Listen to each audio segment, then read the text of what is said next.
بسم اللہ الرحمن الرحیم۔ السلام علیکم۔ بنی اسرائیل و جبل طور۔ بہرحال جب یہ 70 سردار دوبارہ زندگی پا کر قوم کی جانب واپس ہوئے تو انہوں نے قوم سے تمام قصہ کہہ سنایا اور بتایا کہ حضرت موسیٰ علیہ السلام جو کچھ کہتے ہیں وہ حق ہے اور بے شبہ وہ اللہ کے فرزندہ ہیں۔ اب فطرت سلیم کا تقاضا تو یہ تھا کہ یہ سب اللہ تعالیٰ کا شکر بجا لاتے اور اس کے فضل و کرم کی فرمانی کے پیش نظر فرما برداری و عبودیت کے ساتھ اس کے سامنے سر تسلیم خم کر دیتے، مگر ہوا یہ کہ انہوں نے اپنی کنج روی کو باقی رکھا اور اپنے نمائندوں کی تصدیق کے باوجود تورات کو قبول کرنے میں پس و پیش شروع کر دی اور حضرت موسیٰ علیہ السلام کے ارشادات پر کان نہ دھرا۔ جب حضرت موسیٰ علیہ السلام نے یہ دیکھا تو بارگاہ الہی میں رجوع کرتے ہوئے قوم کی بے راہروی کا گلہ کیا۔ درگاہ الہی سے حکم ہوا کہ نافرمانوں کے لیے میں تجھ کو ایک حجت معجزہ اور عطا کرتا ہوں، اور وہ یہ ہے کہ جس پہاڑ طور پر تو مجھ سے ہم کلام ہوتا رہتا ہے اور جس پر تیری قوم کے منتخب سرداروں نے حق کا مشاہدہ کیا ہے، اسی پہاڑ کو حکم دیتا ہوں کہ وہ اپنی جگہ سے حرکت کرے اور صاحبان کی طرح بنی اسرائیل کے سروں پر چھا جائے اور زبان حال سے یہ اعلان کرے کہ حضرت موسیٰ علیہ السلام اللہ کا سچا پیغمبر ہے اور تورات بے شبہ اللہ کی سچی کتاب ہے، اور اگر یہ دونوں حق و صداقت کا مظہر نہ ہوتے تو یہ عظیم الشان نشان تم نہ دیکھتے جس کا ظہور قدرت الہی کے سوا اور کسی طرح ناممکن ہے۔ چنانچہ جو ہی اللہ تعالیٰ کا یہ تکونی فیصلہ ہوا، طور ان کے سروں پر مثل صاحبان نظر آنے لگا اور زبان حال سے یہ کہنے لگا، اے بنی اسرائیل، اگر تم میں عقل و ہوش باقی ہے اور عقل و باطل کی تمیز موجود ہے تو گوش حق نہوش سے سنو۔ میں اللہ کا نشان بن کر تم کو یقین دلاتا اور شہادت دیتا ہوں کہ حضرت موسیٰ علیہ السلام نے بارہا میری پیٹھ پر اللہ تعالیٰ کے ساتھ ہم کلامی کا شرف حاصل کیا ہے، اور تمہارے رشد و ہدایت کا قانون تورات بھی اس کو میری پیٹھ ہی پر عطا ہوا ہے۔ اور اے سرمستان بادہ غفلت و سرکشی، میری یہ ہیبت جو تمہارے لیے حیران کن بن رہی ہے، اس امر کی شہادت ہے کہ جب انسان کے سینے میں دل کی نرمی سختی سے بدل جاتی ہے تو پھر وہ پتھر کا ٹکڑا بلکہ اس سے بھی زیادہ سخت بن جاتا ہے، اور رشد و ہدایت اس میں کسی جانب سے بھی سرایت نہیں کر پاتی۔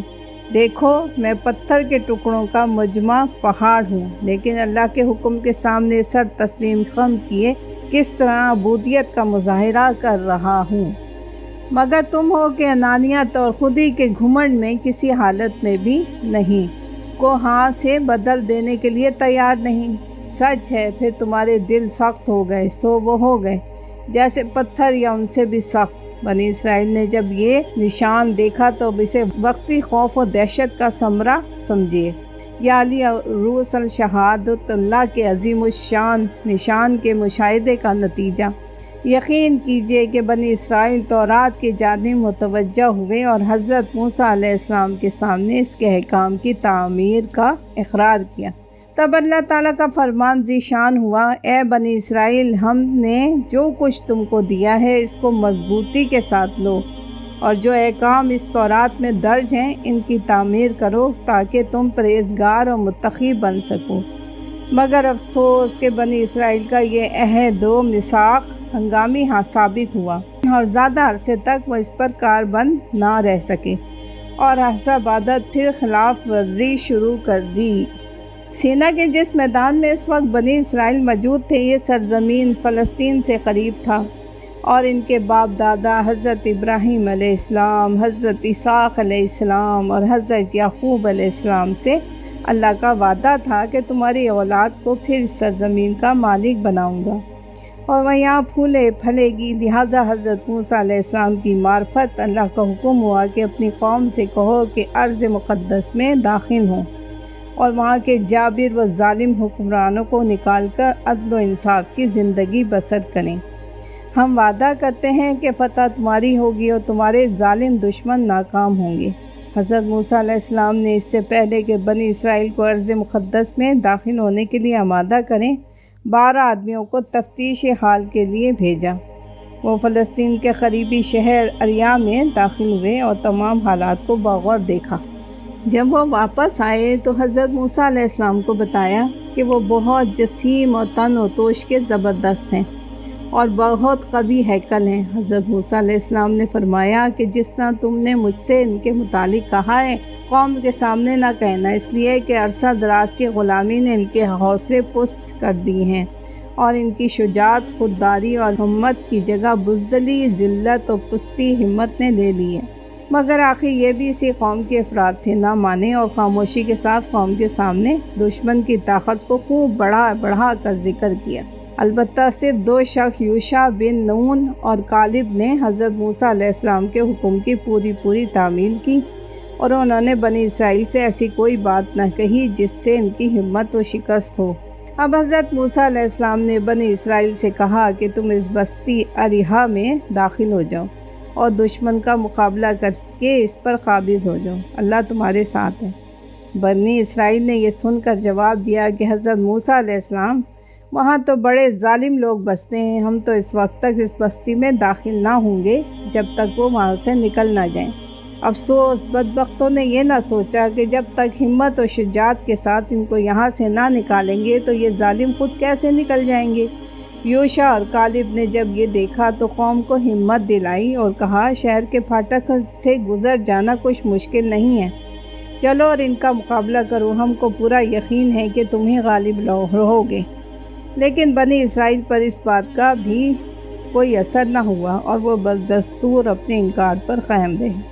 اور جب حضرت موسیٰ علیہ السلام نے زیادہ زور دیا تو اپنے انکار پر اصرار کرتے ہوئے کہنے لگے، اے موسیٰ علیہ السلام، ہم اس شہر میں اس وقت تک داخل نہیں ہوں گے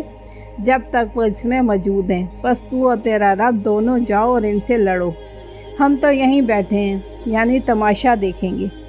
حضرت موسیٰ علیہ السلام نے جب یہ ذلیل اور بیہودہ جواب سنا تو بہت افسردہ خاطر ہوئے اور انتہائی رنج و ملال کے ساتھ اللہ کی بارگاہ میں عرض کیا،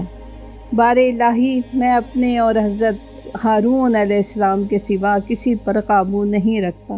سو ہم دونوں حاضر ہیں، اب تو ہمارے اور اس نافرمان قوم کے درمیان جدائی کر دے،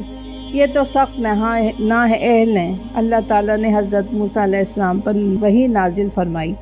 موسیٰ علیہ السلام، تم غمگین نہ ہو، ایک مرتبہ ایسا ہوا کہ بنی اسرائیل میں قتل ہو گیا مگر قاتل کا پتہ نہ لگا، آخر شبہ نے تہمت کی شکل اختیار کر لی اور اختلاف باہمی کی خوفناک صورت پیدا ہو گئی۔ حضرت موسیٰ علیہ السلام کے سامنے جب یہ واقعہ پیش ہوا تو انہوں نے اللہ تعالیٰ کی جانب رجوع کیا اور عرض کیا کہ اس واقعے نے قوم میں سخت اختلاف رہنما کر دیا، تو خود علیم و حکیم ہے، میری مدد فرما۔ اللہ تعالیٰ نے حضرت موسیٰ علیہ السلام سے فرمایا کہ ان سے کہو کہ پہلے ایک گائے ذبح کریں اور اس کے بعد گائے کے ایک حصے کو مقتول کے جسم سے مس کریں، بس اگر وہ ایسا کریں گے تو ہم اس کو زندگی بخش دیں گے اور یہ معاملہ واضح ہو جائے گا۔ حضرت موسیٰ علیہ السلام نے بنی اسرائیل سے جب ذبح بکرا کے متعلق فرمایا تو انہوں نے اپنی گنج بیسی اور ہیلہ جوئی کی خصلت کے مطابق بحث شروع کر دی۔ موسیٰ علیہ السلام، کیا تو ہم سے مذاق کرتا ہے؟ یعنی مقتول کے واقعے سے ذبح بکرا کا کیا تعلق؟ اچھا، اگر واقعی اللہ کا حکم ہے تو وہ گائے کیسی ہو، اس کا رنگ کیسا ہو، اس کے کچھ اور تفصیلی صفات معلوم ہونی چاہیے، کیونکہ ابھی تک اس کے تعین کے متعلق ہم مشتبہ حالت میں ہیں۔ حضرت موسیٰ علیہ السلام نے جب یہ وحی الہی کی معرفت ان کے تمام سوالات کے جواب دے دیے، ہیلہ جوئی کا ان کے لیے کوئی موقع باقی نہیں رہا، تب وہ تعمیل حکم پر آمادہ ہوئے اور وحی الہی کے مطابق معاملے کو سر انجام دیا۔ اللہ کے حکم سے وہ مقتول زندہ ہو گیا اور اس نے تمام واقعہ من و عین بیان کر دیا۔ معلوم ہوتا ہے کہ جب اس حیرت زدہ خدائی نشان نے حقیقت کو واشکاف کر دیا تو قاتل کو بھی اقرار کیے بغیر کوئی چارہ گار نہ رہا، اور اس طرح نہ صرف قاتل ہی کا پتہ چل گیا بلکہ مختلف اسباط اور خاندانوں میں اختلاف پیدا ہوا کہ جو سخت خانہ جنگی اور خون ریزی کی صورت رہنما ہو چکی تھی، اس کا بھی خوش اسلوبی کے ساتھ خاتمہ ہو گیا۔ اللہ تعالیٰ نے بنی اسرائیل کے اس تاریخی واقعے کو یاد دلا کر 2 باتوں کی جانب توجہ دلائی ہے۔ ایک، منکرین محاد کو یہ بتایا ہے کہ جس قوم کے اسلاف میں یہ واقعہ ہو گزرا ہے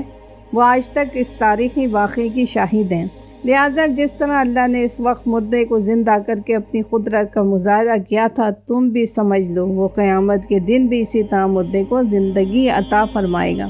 دوسرے بنی اسرائیل کو یہ بتایا ہے کہ اللہ تعالیٰ نے تم کو یعنی تمہارے اسلاف کو اتنی کثرت کے ساتھ اپنی نشان معجزات دکھائے ہیں کہ اگر دوسری قوم کے سامنے مظاہرے کیے جاتے تو ہمیشہ کے لیے اللہ تعالیٰ کی فرما بردار بن جاتی،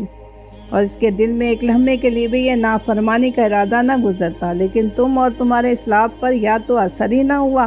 اور اگر ہوا بھی تو ناپائیدار اور غیر مؤثر ثابت ہوا۔ اور آج بھی اگر تم اللہ کے آخری رسول خاتم الانبیاء رحمت العالمین شافع روز جزا حضرت محمد مصطفیٰ نبی اکرم صلی اللہ علیہ وآلہ وسلم کا انکار اور ان کی مخالفت کر رہے ہو تو یہ تمہاری جبلت اور قدیم عصبیت و جہالت ہی کا اثر ہے۔ بہرحال اللہ تعالیٰ کے بے غائب فضل و کرم کے باوجود ان بختوں پر کوئی اثر نہ ہوا، اور یہ اسی طرح کنچ روی اور ضیق پر قائم رہے۔ قبول حق کے لیے ان کے دل پتھر کی طرح سخت ہو گئے، بلکہ تمرد اور سرکشی نے ان کی نیک استطاعت کو دفنا کر کے پتھر سے بھی زیادہ سخت بنا دیا، اس لیے کہ پتھر میں سختی ہوتے ہوئے بھی اس سے اللہ کی مخلوق کو بہت سے فائدے ہیں، مگر ان کی زندگی کا تو بہر خسارہ اور نقصان کے اور کچھ حاصل نہیں رہا۔ مطلب یہ کہ بنی اسرائیل کے قلوب کی سختی اور قبول حق میں بے اثری کا یہ عالم ہے کہ اگر محاورہ اور بول چال کے مطابق یوں کہہ دیا جائے کہ ان کا دل پتھر کا ٹکڑا بن گیا ہے، تب بھی ان کی شدت و صلابت کی صحیح تصویر سامنے نہیں آ سکتی، اس لیے کہ پتھر گرچہ سخت ہے مگر ناکارہ نہیں ہے۔ کیا تم نے پہاڑوں کا مشاہدہ نہیں کیا اور نہیں دیکھا کہ انہی سخت پتھروں سے ندیاں اور دریا بہہ رہے ہیں، اور کہیں انہی میں سے شیریں اور خنک پانی کے سود جاری ہیں، اور اگر بھوچال آ جائے یا اللہ کی معیشت کا کوئی اور فیصلہ ہو جائے تو پہاڑوں کے یہی دیو پیکر چٹانیں روئی کے گالوں کی طرح ٹوٹ کر اور اڑ کر سرنگو ہو جاتی ہیں، اور اللہ تعالیٰ کے خوف و خشیت کا زبان حال سے اخراج کرتی نظر آتی ہیں، مگر ان بنی اسرائیل پہ نہ آیات اللہ کا اثر ہوتا ہے، نہ پیغمبر کی شیریں اور دل نشین پہنا و نصاح کا، اور نہ ہی نافرمانی کرتے وقت اللہ کا خوف ان کے دلوں پر طاری ہوتا ہے۔ جزاک اللہ۔